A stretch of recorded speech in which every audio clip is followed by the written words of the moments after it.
Mga idol, ito si Master Negro nagpalipad. Yun. Kulay itim, maliit. Siya lang muna magpapalipad mga idol. Kasi may ginawa tayo, nagawa ko ng kuan, yung kulungan ko sa alaga kong ibon na butas kasi nakalusot yung mga ibon. Oh, angas mga idol. Pumasok sa kaulapan. Yun. Yung mga saranggola natin mga idol dito nakaparada. Ayun. 3. Pang-apat si small monkey. Small monkey nasa likod sa drum, nagtago. Yan, parang ula naman mga idol.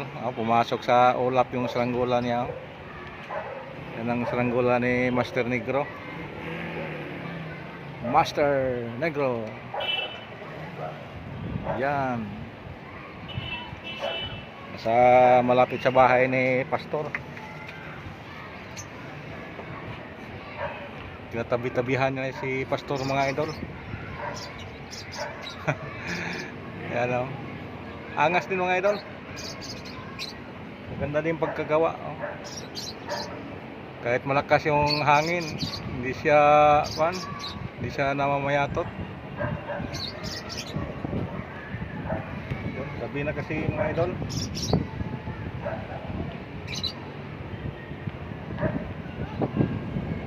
Ayun siya mga idol. Dito lang tayo mga idol. Nakaupo lang tayo. Upo-upo lang mga idol.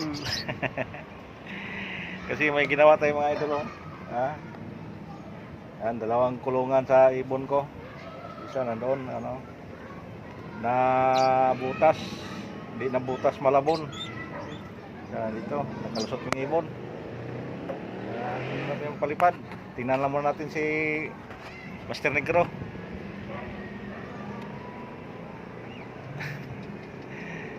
Master Negro, andyan malapit.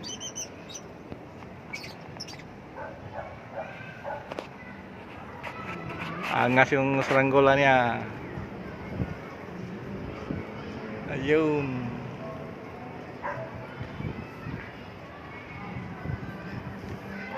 Pumasok sa kulapan mga idol. Baka mamaya makita yan ni Pastor.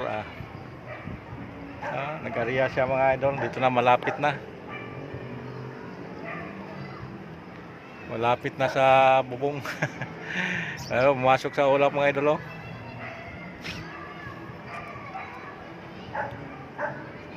Yun. Nasa taas. Ngayon lang medyo kumalma yung hangin mga idol. Kanina kasi ang lakas sa hangin. Yan, medyo kumalma kunti pero parang uulan. Pumasok sa mga kaulapan mga idol. Bukas, magpalipad din yung bukas. Baka bukas kung wala akong gawa, makapag-upload tayo ng medyo labanan. Yan, silip-silip lang muna mga idol. Ano? Yan. Tanungin ko yan sa bukas kung may mga tali pa ba siya. Bibigyan ko rin yung tali yan ulit. Para tuloy-tuloy yung niya. Palipad-palipad. Para 3 kami ditong palipad. Wala na mga bata eh. Nag-aaral na yung mga bata. May iba dito, pumunta, manghingi ng tali. Hindi ko binigyan kasi nung binigyan ko yung isa yung dati, isang karete, bininta lang din. Nakita ko doon sa mga kabarkada niya. Bininta daw ng 100. Samantala binigay ko lang yon. Kaya hindi ko na binigyan ulit. Pero pag uso na naman sa saranggola mga idol, bibigyan ko yon. Alam ko maglalaro yon. Ngayon kasi kung bibigyan ko, baka magalit yung magulang. Nagkating klase siguro yung bata niya, palagi sa may ilog. Naka-uniform pa.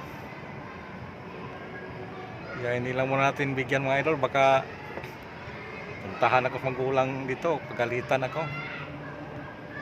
Gagawing dahilan na kaya hindi pumasok yung anak niya, naglalaro ng saranggola. Pangit yan ganyan. Ayun.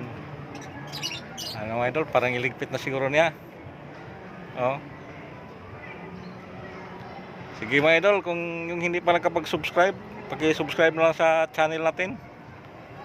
Para medyo ganado tayong mag-upload ng mga video walang kabuluhan. Yan lang ang ano natin mga idol. Mag-upload tayo mga video. Ito na mga idol.